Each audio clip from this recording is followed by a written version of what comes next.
Alors ici on est à la forêt de Saint-Germain-en-Laye et plus particulièrement à Étang du Cora. On vient effectivement pas pour se promener, pas pour prendre du bon temps, etc. On vient pour travailler. En l'occurrence à Chef Prévention fait de la prévention primaire, c'est-à-dire avant que les gens soient séropositifs.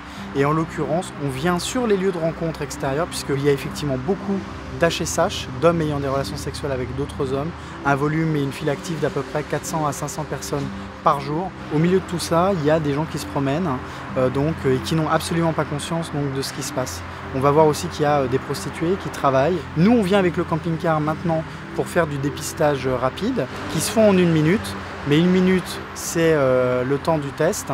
Et à côté de ça, ce qui nous intéresse, c'est aussi tout ce qui va autour, à savoir la prise en charge et les discussions avec les gens.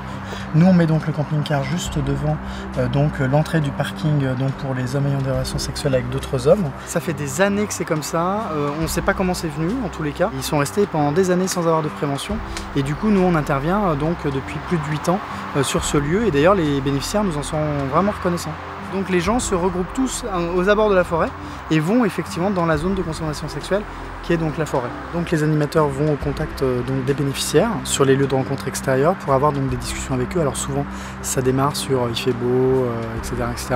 Très rapidement ils sont formés par le CRIPS ou par le kiosque InfoSida à libérer la parole et avoir de vrais entretiens avec les gens sur leurs pratiques sexuelles. Donc on leur demande s'ils viennent souvent ici, s'ils ont des prises de risques.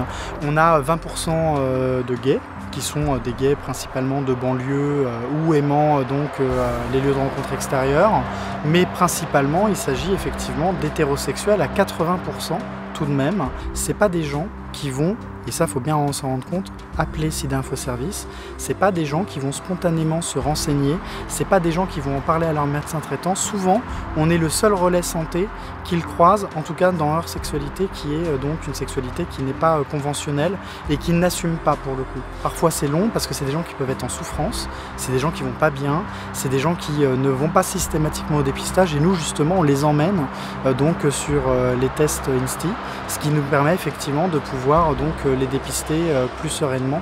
Nous, le lieu, effectivement, plus on passe, plus le lieu est apaisé. À partir de là, effectivement, les forces de l'ordre n'ont pas besoin de passer plus que ça pour faire des contrôles, etc. Parce qu'on participe aussi au fait que le lieu soit sécurisé.